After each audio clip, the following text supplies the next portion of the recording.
الحمد لله رب العالمين والصلاة والسلام على سید الانبیاء والمرسلین اما بعد۔ محترم دوستوں، بزرگوں، آج ہم ایک ایسے موضوع پر گفتگو کرنے جا رہے ہیں جو ہماری پوری زندگی کو بدل سکتا ہے۔ وہ موضوع ہے تقویٰ کیا ہے اور اللہ سے ڈرنے کا اصل مطلب کیا ہے۔ ہم اکثر سنتے ہیں کہ فلاں شخص بڑا متقی ہے، فلاں شخص تقوی والا ہے، اللہ سے ڈرو، تقویٰ اختیار کرو۔ لیکن سوال یہ ہے کہ تقویٰ آخر ہے کیا؟ کیا تقویٰ صرف زیادہ نماز پڑھنے کا نام ہے؟ یا کیا تقویٰ صرف روزہ رکھنے کا نام ہے؟ کیا تقویٰ صرف تسبیح پڑھنے اور ذکر کرنے کا نام ہے؟ یا تقویٰ اس سے کہیں زیادہ گہری اور خوبصورت حقیقت کا نام ہے؟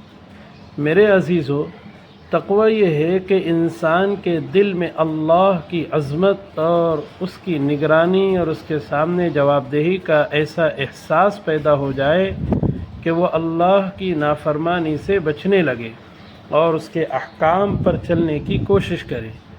قرآن مجید میں اللہ رب العزت فرماتا ہے کہ اے ایمان والو، اللہ سے ڈرو جیسا کہ اس سے ڈرنے کا حق ہے، اور تمہیں موت نہ آئے مگر اس حال میں کہ تم مسلمان ہو۔ یہاں اللہ تعالیٰ نے ہمیں تقویٰ اختیار کرنے کا حکم دیا ہے۔ اللہ سے ڈرنے کا مطلب کیا ہے؟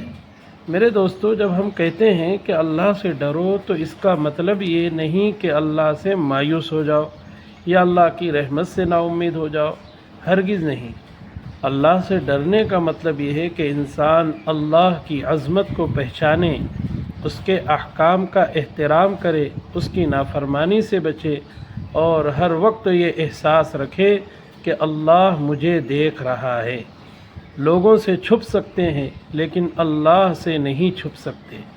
لوگ ہماری ظاہری زندگی دیکھتے ہیں لیکن اللہ ہمارے دلوں کے حالات بھی جانتا ہے۔ لوگ ہمارے الفاظ سنتے ہیں لیکن اللہ ہمارے ارادوں کو بھی جانتا ہے۔ یہ احساس جب دل میں پیدا ہو جائے تو یہی تقویٰ کی بنیاد ہے۔ میرے عزیزو، تقوی کی پہلی علامت یہ ہے کہ تنہائی میں بھی اللہ کو یاد رکھا جائے۔ اصل امتحان وہاں نہیں ہوتا جہاں لوگ ہمیں دیکھ رہے ہوں، اصل امتحان وہاں ہوتا ہے جہاں کوئی انسان ہمیں نہیں دیکھ رہا ہوتا۔ جب انسان اکیلا ہو، موبائل اس کے ہاتھ میں ہو، گناہ کا موقع موجود ہو، کوئی روکنے والا نہ ہو، کوئی دیکھنے والا نہ ہو، پھر بھی وہ صرف اس لیے گناہ چھوڑ دے کہ میرا اللہ مجھے دیکھ رہا ہے، تو یہ تقویٰ ہے۔ لوگوں کے سامنے نیک بننا آسان ہے، لیکن تنہائی میں اللہ کا خوف انسان کے ایمان کی حقیقت کو ظاہر کرتا ہے۔ قرآن مجید میں اللہ رب العزت نے ان لوگوں کی تعریف فرمائی جو بن دیکھے اپنے رب سے ڈرتے ہیں۔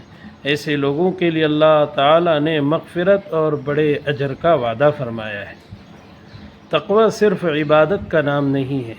میرے دوستو، یہ بات اچھی طرح سمجھ لیجئے کہ تقویٰ صرف نماز، روزہ اور تسبیح تک محدود نہیں، بلکہ ہماری پوری زندگی میں تقویٰ ہونا چاہیے۔ اگر ہم نماز پڑھتے ہیں لیکن لوگوں کو دھوکہ دیتے ہیں تو ہمیں اپنے تقوی پر غور کرنا چاہیے۔ اگر ہم تلاوت کرتے ہیں لیکن زبان سے لوگوں کی غیبت کرتے ہیں تو ہمیں اپنے تقوی پر غور کرنا چاہیے۔ اگر ہم روزہ رکھتے ہیں لیکن معاملات میں جھوٹ بولتے ہیں تو ہمیں اپنے تقوی پر غور کرنا چاہیے۔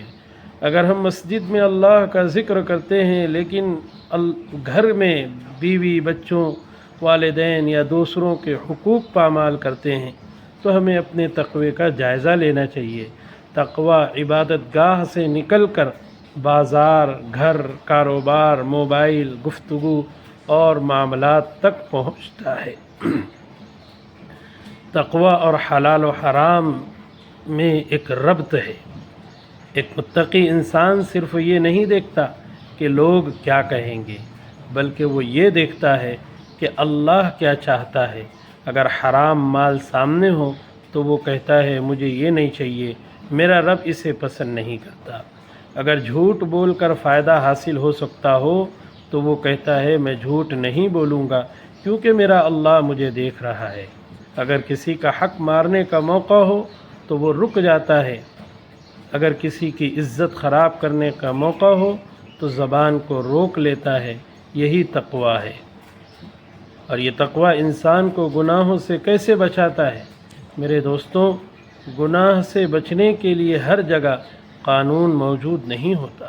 کوئی پولیس والا ہر وقت ہمارے ساتھ نہیں ہوتا، کوئی انسان ہمارے ہر عمل کو نہیں دیکھ سکتا، لیکن ایک متقی شخص کے دل میں ایک ایسا نگہبان ہوتا ہے جو کبھی غافل نہیں ہوتا، وہ ہے اللہ کا ڈر اور اللہ کی نگرانی کا احساس۔ جب انسان کے دل میں یہ یقین پیدا ہو جائے کہ میں جہاں بھی ہوں اللہ مجھے دیکھ رہا ہے، تو وہ بہت سے گناہوں سے خود بخود بچنے لگتا ہے۔ اسی مفہوم کو نبی کریم صلی اللہ علیہ وسلم کی ایک جامع حدیث میں بیان کیا گیا کہ جہاں کہیں بھی ہو اللہ سے ڈرو، برائی کے بعد نیکی کرو، وہ اسے مٹا دے گی، اور لوگوں کے ساتھ اچھے اخلاق سے پیش آؤ۔ یہ حدیث جامع ترمذی میں مروی ہے۔ یہ حدیث ہمیں بتاتی ہے کہ تقوی صرف اللہ کے ساتھ تعلق کا نام نہیں، بلکہ لوگوں کے ساتھ اچھے اخلاق بھی تقوی کا حصہ ہے۔ تقوی کا مطلب یہ نہیں کہ انسان کبھی گناہ ہی نہ کرے، یہ بات بھی سمجھنا بہت ضروری ہے۔ متقی انسان فرشتہ نہیں ہوتا، انسان سے غلطی ہو سکتی ہے، انسان سے گناہ ہو سکتا ہے، لیکن فرق یہ ہے کہ متقی انسان گناہ پر اڑ نہیں جاتا۔ جب اس سے گناہ ہو جاتا ہے تو اس کا دل بے چین ہوتا ہے، وہ اللہ کی طرف واپس آتا ہے، وہ کہتا ہے اللہ مجھ سے غلطی ہو گئی، مجھے معاف فرما۔ قرآن کریم میں اللہ تعالیٰ نے متقی لوگوں کی ایک خوبصورت صفت بیان فرماتا ہے کہ جب ان سے کوئی غلط کام یا اپنے اوپر ظلم ہو جاتا ہے تو وہ اللہ کو یاد کرتے ہیں اور اپنے گناہوں کی مغفرت مانگتے ہیں، اور جان بوجھ کر اپنے گناہوں پر اصرار نہیں کرتے۔ یہی اصل تقوی ہے۔ میرے عزیز دوستوں، اللہ سے ڈرنے کا مطلب یہ نہیں کہ ہم اللہ کی رحمت سے مایوس ہو جائیں۔ ایک مسلمان کے دل میں خوف بھی ہونا چاہیے اور امید بھی ہونا چاہیے۔ ہمیں گناہ سے خوف روکتا ہے اور اللہ کی رحمت کی امید ہمیں توبہ کی طرف لے جاتی ہے۔ نبی کریم صلی اللہ علیہ وسلم نے اللہ کی توبہ قبول کرنے کی خوشی کو ایک ایسے شخص کی خوشی سے تشبیہ دی جس کی سواری ویران صحرا میں گم ہو جائے اور پھر اچانک اسے واپس مل جائے۔ اس لیے اگر آپ سے گناہ ہو گیا تو یہ نہ کہیں کہ اب میرے لیے معافی نہیں، بلکہ فوراً اللہ کی طرف واپس آئیں، گناہ چھوڑیں، سچی توبہ کریں اور نیکی کی طرف بڑھیں۔ تقوی کا ایک بڑا فائدہ اللہ راستہ نکالتا ہے۔ صرف آخرت میں فائدہ نہیں دیتا بلکہ دنیا میں بھی اللہ تعالیٰ متقی بندے کے لیے آسانیاں پیدا فرماتا ہے۔ قرآن مجید میں اللہ تعالیٰ فرماتا ہے وَمَن يَتَّقِ اللَّهَ يَجْعَل لَّهُ مَخْرَجًا، کہ جو شخص اللہ سے ڈرتا ہے اللہ اس کے لیے نکلنے کی راہ پیدا کر دیتا ہے۔ اور آگے فرمایا وَيَرْزُقْهُ مِنْ حَيْثُ لَا يَحْتَسِبُ، اور اسے وہاں سے رزق عطا فرماتا ہے جہاں سے اسے گمان بھی نہیں ہوتا۔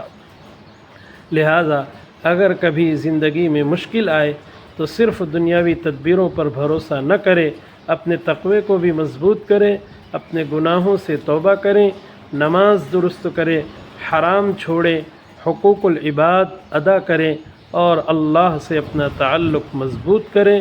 اللہ کے نزدیک عزت اسی کی ہے جس کے اندر تقوی سب سے زیادہ ہو۔ قرآن کریم کا مفہوم اللہ رب العزت فرماتے ہیں ان اکرمکم عند اللہ اتقاکم، بے شک اللہ کے نزدیک تم میں سب سے زیادہ عزت والا وہ ہیں جو تم میں سب سے زیادہ متقی ہے۔ لہذا تقوی کی دولت سے اپنے آپ کو مزین کریں۔ اللہ تبارک و تعالی ہمیں تمام باتوں کو سمجھنے کی، عمل کرنے کی توفیق عطا فرمائے۔ وآخر دعوانا ان الحمد للہ رب العالمین۔ السلام علیکم ورحمۃ اللہ وبرکاتہ۔